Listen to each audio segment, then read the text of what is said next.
The team are on the last leg of their reality trip. They've had 5 weeks living and working alongside factory workers, banana farmers, costume jewellery makers and rubbish pickers in the Philippines, and miners and tea pluckers in Sri Lanka. Last episode, the 5 worked as cotton pickers in Bangladesh. The poverty hit Stevie hard. Oh, I am. I'm going to be honest, I'm losing it. They saw workers rioting for better conditions and higher wages. In the group, Stevie and Kieran have become firm friends, leaving Peter on the outer, and Anna and Stephanie questioning the true cost of their fashionista lifestyles. Learning about the clothing industry, that makes us feel so bad. Reality Trip follows 5 young Kiwis as they travel to the source of consumer products. Products we all buy without thinking about how they're made or who makes them. Electronics buyer Kieran, fashionista Anna, computer-obsessed Peter, bargain shopper Stevie, and image-conscious Stephanie. For 5 weeks, they will travel through Asia, walking in the shoes of the locals, working in factories and fields. Will these real-life experiences change their consumer-driven ways? I'm going insane, I can't breathe.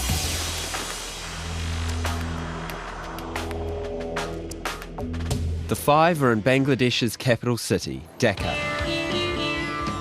This choked city of 15 million people is home to one of the largest garment industries in the world. Employing over 4 million people in 5,000 factories, the garment industry brings in 80% of the country's wealth and has played a major role in lifting Bangladesh out of the poverty of the 1970s and 1980s. Today the team are on their way to Babylon Garment Factory. Started as a small concern in 1986, it now employs 12,000 people and turns over $126 million a year. Before the team start their shift, they're taken to meet Babylon's general manager, Hassan. You'll make no mistake, no mistakes. Fast workers with no mistakes, that's what he's expecting. You'll be paid for 1 day, so 5,000 taka divided by 26, close to 200 taka. That's just under $3 New Zealand. Okay, get to work. The girls are big clothes buyers back home. I love every single thing. I love the way buying a new dress can make you feel. This jacket here, I got it for $8. Yes, I do have 3 wardrobes. That sounds really, really bad, but it's just so good.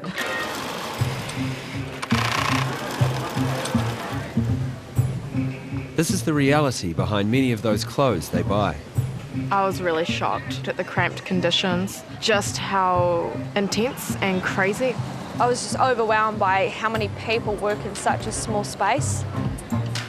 The majority of Babylon's employees are women who've moved to Dhaka from rural villages. The minimum working age is 14. Everyone has their own little job, no one really talks to each other. Wages start at $1.72 New Zealand for an 8-hour day, but most employees choose to work an extra 2 hours overtime to bump up their wages by another 85 cents. Oh gosh, there had to be at least a good 20 to 30 different jobs going on in one room, like from sewing the pockets, sewing the collars, sewing the cuffs. Babylon makes clothes for large multinational brands such as H&M, Tesco and Zara. Being in the fashion industry, Anna's the first to spot this. I went down the row and I looked at all the brands on the t-shirts and I'm going, hang on, I know that brand, I know that brand, I wear that brand, I know that brand. Oh my God, this is where all our clothes are made. Set? First off, the 5 are making shirt pockets. Peter can't master the sewing and blows his stack, raising a few eyebrows from the other workers. I'm understanding what he's saying. Like, body language is a strong thing. I would suddenly go way too fast and the thread would come out of the needle. And I think it happened 4 or 5 times and I was just getting more and more frustrated. I give up. No, never mind. I don't want a pocket. I don't want a pocket.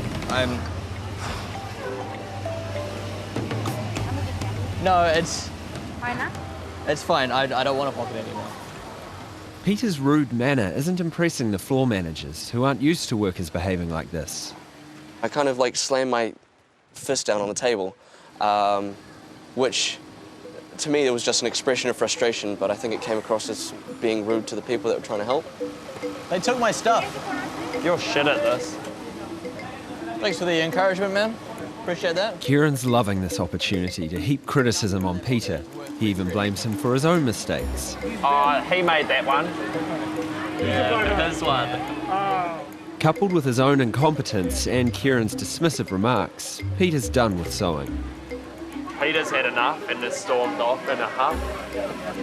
I'm laughing at him and giving him shit. Despite having been on the receiving end of Kieran's taunts for 5 weeks, Peter thinks they're getting on better now. I think Kieran's gotten more tolerant and I've gotten more sensitive to him as a person. Kieran's not feeling so generous towards Pete. I'm counting down the days so I don't have to be around him anymore. He's not only enjoying putting the boot into Peter, he's also revelling in the contest of sewing. I'm actually quite good at this. I can't believe how good I am at sewing. I think my competitive nature came in and I just wanted to be better than everyone else at it, and I definitely was the best at the sewing. But not according to Anna. I'm quite proud of this pocket because it's better than Kieran's one, so I'm doing okay in my books as long as we're beating Kieran. Who would have thought? I won't have to send my clothes home to Mum anymore. I'll do it myself. Peter's been moved to quality control, checking the finished garments for flaws. So many down there. Lots. So many. I wouldn't be happy in this if I was doing it 10 hours a day. But yeah, I suppose this is a lot less fiddly than sewing itself, which I'm disgustingly terrible at. I couldn't stand there for 10 hours a day doing this. I'd go blind. I don't know what I'm looking for. Just if it looks like it's been done by Kieran, just give it a miss. If he does make a mistake, Kieran will have a good excuse. Stephanie and Anna have taken time out from their sewing to distract him. Reject mistake stickers. Don't waste them. This is unimpressive I'm behaviour. just pointing out what is a mistake. Look, I'm trying to make sew pockets here and you're disrupting workflow. Now watch this. I'll show you ladies how it's done. Stand back while I put this pocket on. What do you think, ladies? He then sews the back to the front by mistake. I sewed the back onto the front. That was meant to go down straight. Oh my God. This is just embarrassing. This is embarrassing. I give up. Stevie understands that making fun of the work isn't respectful towards the other workers, but she's struggling herself. Sewing was hard. It was one of those jobs where I thought, right, let's just get it done, but no matter how much I tried, it's a hard job. After 5 hours, they join 600 workers for lunch in the canteen. Because this is a Muslim country, many workers pray before they eat. Come on, hurry up. Leave it. Don't have forever. A subsidised plate of food costs 15 taka. With many workers doing a 10-hour day, they can spend a fifth of their wage in this canteen. Coming up, what's Kieran done now? Hey, cousin. During the lunch break at the garment factory, Maria, who's one of the workers, takes the girls back to her home in a nearby apartment complex. She lives on the 5th floor in a 2-bedroom flat, which she shares with 2 families and a co-worker. 9 people staying here. 9 people? Yeah. What? In this room, there are a husband and wife and 1 daughter. And beside this room, there are a husband and 2 kids. Does that mean she shares her bed with somebody else as well? Yes. And that's just to share the cost of living? Yeah, just for the cost of living. The girls can't believe Maria has to share her bed with another person to make ends meet. Sometimes she feels like she's a prisoner. She's staying at a jail because there are lots of rules and regulation to sharing with some other people. Is she married? Yes, she is. She is married? Yeah. How come she doesn't live with her husband then? Her husbandকে ছাড়া আপনি একা একা কিভাবে থাকছেন তাই? মানে হাজবেন্ডের সাথে একটু সমস্যা আছে এজন্য ও আলাদা থাকে ও বাড়িতে ওদের বাড়ি They have some problem, so just now they are staying separately. The majority of marriages in Bangladesh are arranged and involve a bride dowry. In Maria's case, her parents must pay her husband's parents the equivalent of 12,000 New Zealand dollars. What 22-year-old should have to go through that? She earns 90,000 taka a year, and her husband's family require 800,000 taka. Do they not understand that she can't sort of physically give that amount because it's so large? I don't think anything. Because her family can't pay the dowry, she's not allowed to live with her husband. It must be really rough for her to have to deal with that. With all her money problems, does she love her husband? Does she want to be with him?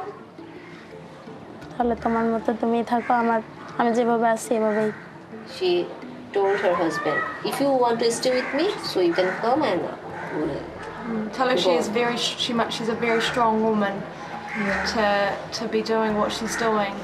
Maria is visibly upset and struggling to hold her emotions in. Around 30% of Bangladeshi women are in the same position as Maria, unable to be with their husband because their family can't afford the dowry. In Bangladesh, it's very tough.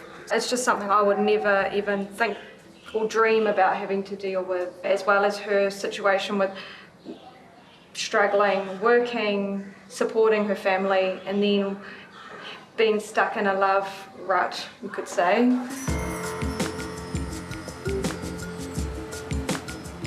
At the factory, everyone's asleep at their workstations during the lunch break.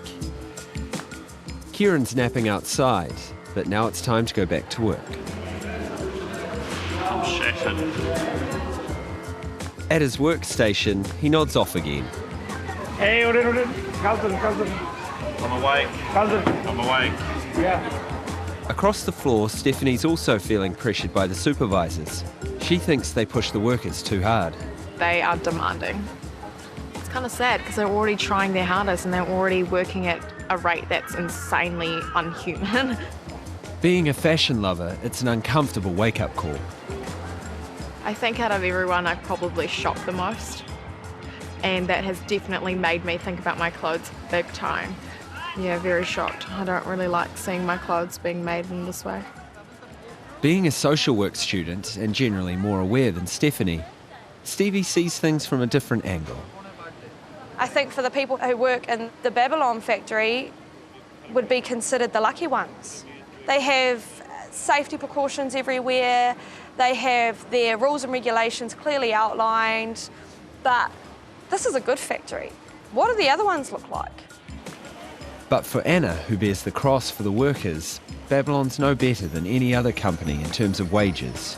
I ask all the workers, are you happy? Are you being paid enough? Can you survive off your wages? And they're going, no. Hopefully this is all set to change. After months of protesting, the minimum wage is going to be doubled to a take-home pay of 5,300 taka a month.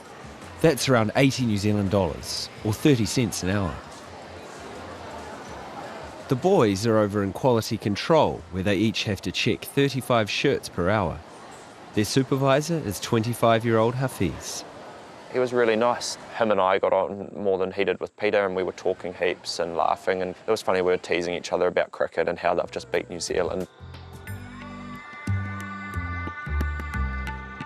Finally, after 10 hours, their shift is up, and they go back to the workers' homes where they'll be lodging for the night. Coming. Oh, very good. The girls stay with Shireen, who shares a bed with her aunt in a crowded ground floor apartment complex. So how much rent would she pay here a week? 2,300. Shireen's portion of the rent works out to a quarter of her monthly salary. They're figures Anna struggles to come to terms with. Paying such incredibly high rent for such terrible accommodation. You just can't live a happy life in that kind of situation. You can't enjoy life. The boys are staying with Hafiz from Quality Control.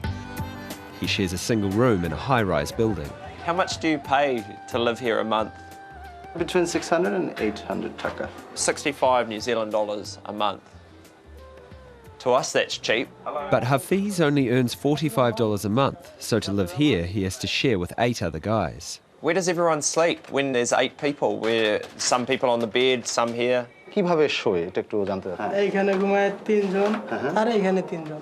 Okay, so Hafiz is saying that 2 people sleep on the bed, 3 over there and 3 over here. Sardines in a can. To go from standing 10 hours checking the same shirt over and over again to sharing a room with 7 other guys on a concrete floor with rats and cockroaches, it was shocking. Tonight, there are going to be 5 sleeping on this bed. And then, come on, let's not hog the bloody bed. This is it. Keep a place for me. I'm here. Oh, there's not even no turning room. Oh, you've got room now. Well, I've got blankets over here. Hey, at least I got a second light. And did I like?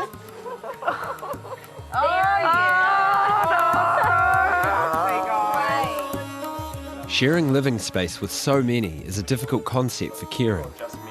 Do you all get on? Because having 8 guys living in a room this size, I mean, I've struggled to get on with Peter for 5 weeks. So 8 guys in this room, do they get on?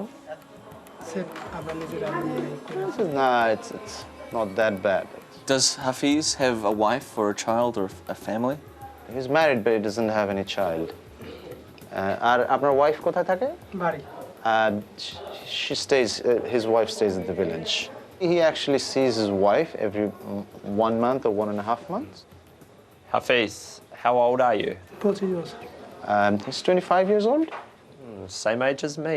It's different because, you know, I'm 25 and I have my own life, and that's totally different to this. And then you come here and meet Hafiz, who's 25 and lives in a room sort of the size of our bathroom. It's with 8 other guys. It's very different. I couldn't do it. I couldn't do it. I haven't seen my wife for 4.5 weeks and I miss them like crazy, so I don't know how you go, how long you do without seeing your family. This is the first time in 5 weeks Kieran has shared his feelings and shown some empathy towards another person. Yeah, I don't empathise with people a lot. Just for a few seconds I did, yeah. At Shireen's, the girls are about to go to sleep. Getting ready to sleep. It's been a long day today. Staying in a room with 5 other people in such a small space is something we're not necessarily looking forward to, but I think we're going to be so tired that it won't matter, to be honest. Big day at the garment factory. Yeah, and then I think we've got another long day tomorrow. As they're winding down, Shireen sings them a song. She sang us a song and she gave us this gorgeous little dance, and she's such a happy woman. In saying that, I did ask her, is she happy, you know, with the situation and how things are going? She said, no, how could anyone be like this? These people just deserve so much more than they're getting. After the break, Peter and Kieran are rickshaw drivers for an afternoon, but can they get any passengers? I'm a rickshaw, Asha. Come on, my rickshaw.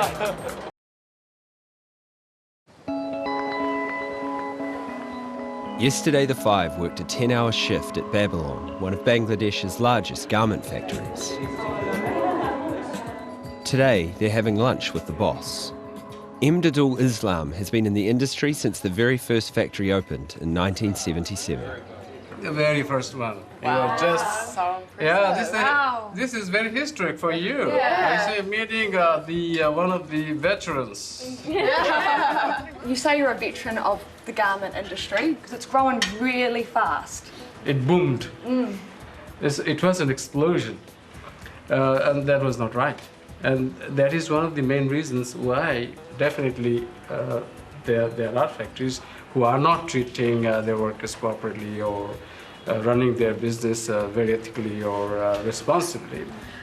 How do you feel about the workers' minimum wage going up? I think that's okay, but lots of my other colleagues in this trade would say like impossible, 5,000 is too much. I thought like the workers actually should be getting more. Do you yourself know your workers? Have you seen the conditions they live in? Of course I do. I remember in several occasions, like one of the workers told me, like, "Sir, my son is now in the university." In another occasion, one of the workers was telling me, "Sir, I have a refrigerator in my house." And I felt so happy about that. But still, we do care. We do care. We do care. You do care a lot. Before I met Abdullah, I was kind of angry about the whole garment factory situation. I've seen how they've lived. I've witnessed it. I've lived it myself. And I was angry at the situation because I was like, who was helping these people? Meeting him, it kind of changed that. He kind of showed that there was hope and there are people out there that are looking out for these people.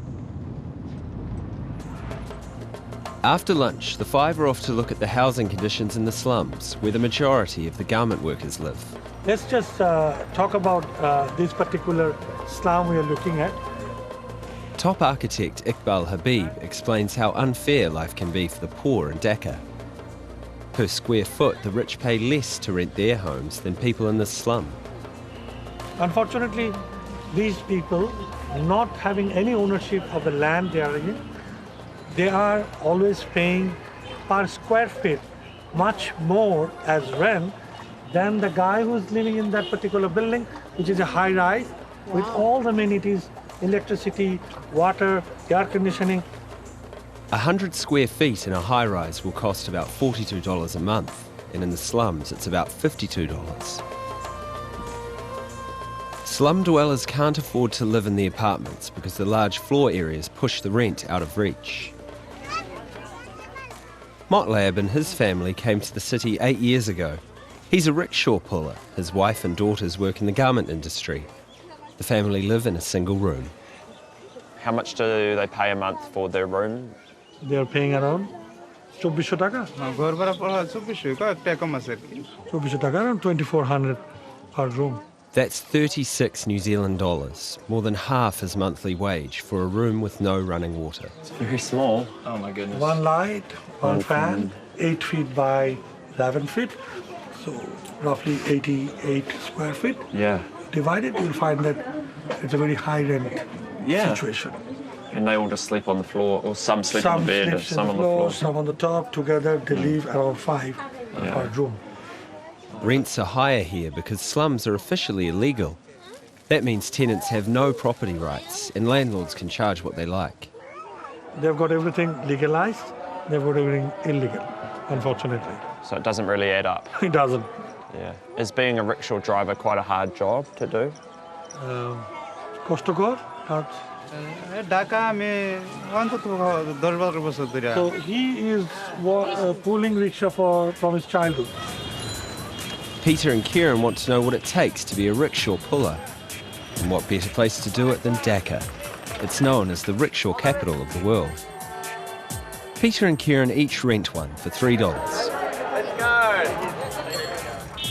The next challenge is to find some customers. In a city of over 400,000 rickshaws, they may be up against a fair bit of competition.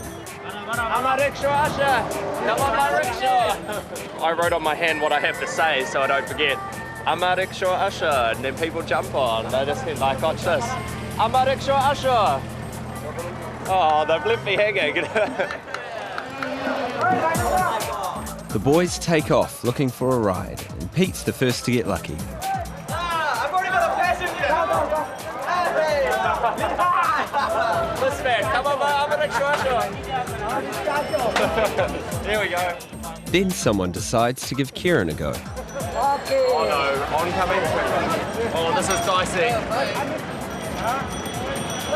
Oh, lip and neck. Jesus. The traffic, the air pollution, and the sheer physical effort of pulling a rickshaw takes its toll.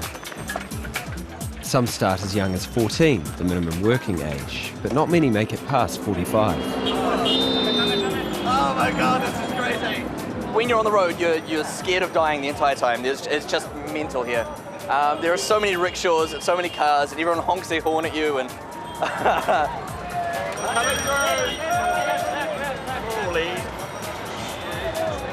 Peter's passenger is a university student. Stop here? All right. Okay. boom. Once at the campus, the student starts haggling Peter down in price. So full half for a student, half please. Okay, 10 then. Okay. Negotiated. I don't have any change, by the way. But rather than go and look for some change, Peter just unashamedly takes the poor student's money and goes off to find the next customer. Oh, we got horses, we got a race. Meanwhile, Kieran's not keeping his eye on the ball and losing money hand over fist. Oh, he's gone. He didn't pay. He didn't pay. He's done a runner. Like we used to do when we were young.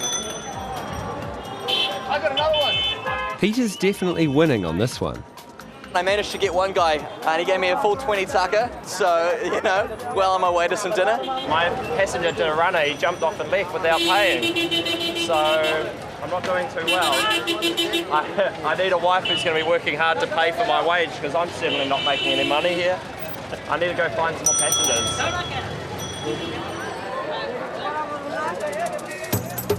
Coming up, what's pushed Anna over the edge?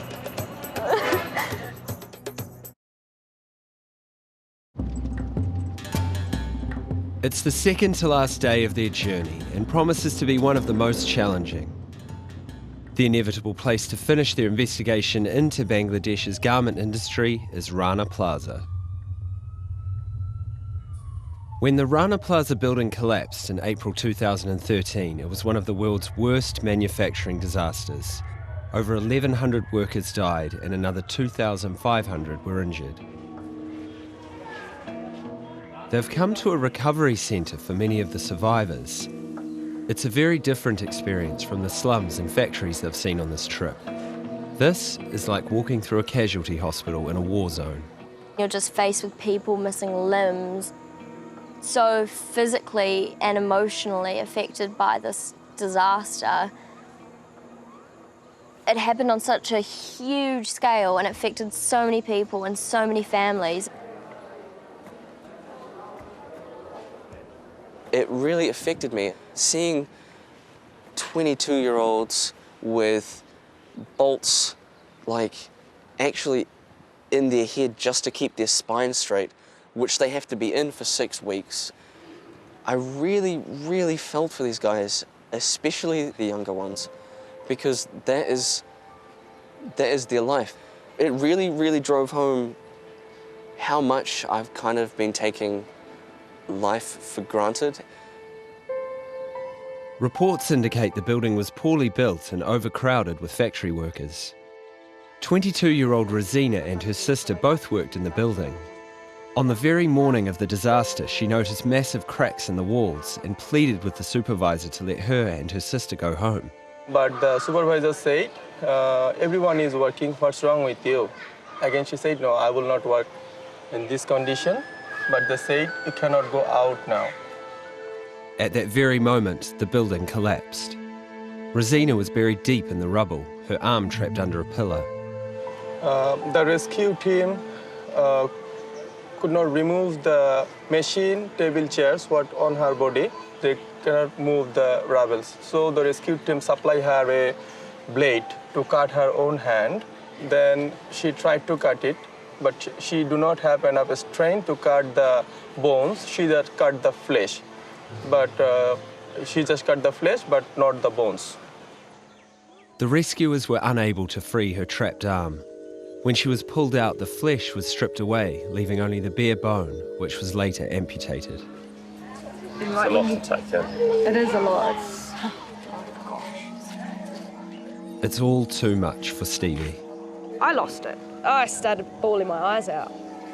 Even Kieran, who can block out the most emotional of situations, is visibly upset. For the first time on this trip, he showed emotion. It wasn't a lot, but it was emotion. I just think I just maybe let my guard down for a second and got a bit involved with what she was telling us. I was happy that he popped his head back up and was able to carry the conversation because I wasn't able to. What do you want to do now? What do you want to do with your life? কি করব একখাতে আমি কি করতে পারবো আমার মাথায় এটা ঢুকে না যে আমি কাজটা করতে পারবো একখাতে She is thinking, what can I do with one hand? Did she find her sister? আপনি বোনকে পেয়েছিলেন আরো? আমার বোনের পাই নাই, পরে ডিএনএ রিপোর্ট দিছিল, ওই জায়গায় কবর পাইছি, আর লাশ পাই নাই। Okay. She didn't get her sister's dead body, but after the DNA test, Bangladesh government confirmed. Excuse me, I find your story really touching. I have 5 sisters, so it's quite hard for me to hear that you lose one. I couldn't imagine the hurt. 15-year-old Yanor is another Rana Plaza survivor. Her mother also worked there but didn't survive. Yanor was lucky to be away from her workstation when the building collapsed. One beam fell on her leg and one dead body as well as fell on her. She was screaming. The rescue team rescued her after 10 hours.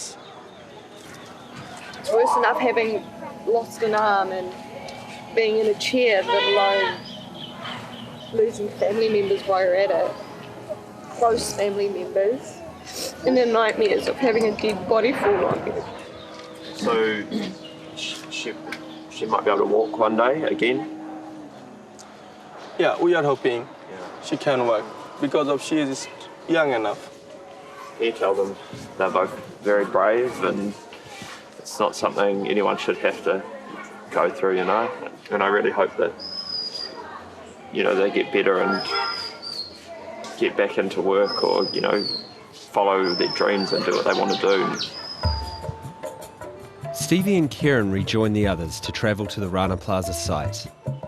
It's just a wasteland now, fenced in by corrugated iron with a monument marking the tragedy. Anna and Stephanie go to ground level, face to face with grieving parents holding photos of their loved ones. It's too much for Stephanie, but Anna stays. You don't have to speak a language to know how they're feeling or what they're trying to say. Tears and emotion and, you know, touching, it's just such a human connection kind of bond thing. This lady has lost her son. Without him, the family has no income. She has 3 daughters. She cannot afford them food. They cannot give the rent of the houses. So upsetting, I'm so sorry. They want compensation for their loss, but the government won't give it to them unless they can provide DNA proof, an almost impossible task. You know, you have 1,200 people, you know, who've lost their lives there and no one gives a It's been a harrowing insight into Bangladesh's garment trade, an industry which supplies clothing and fashion labels around the world. It is big. It's brought awareness to a situation that was never thought of before. I just read today that 10 more factories is being unsafe. Yeah, I read that too. As the 5 drive back, they see massive building sites everywhere. The clothing industry alone is set to quadruple in size over the next 20 years. Every aspect of this country is changing due to industrialisation and revolution through the production of garment working, and it's just so clear to see. These people are fighting for a new future. Coming up, the end of their reality trip is in sight. The whole trip. But what will the 5 take away from it?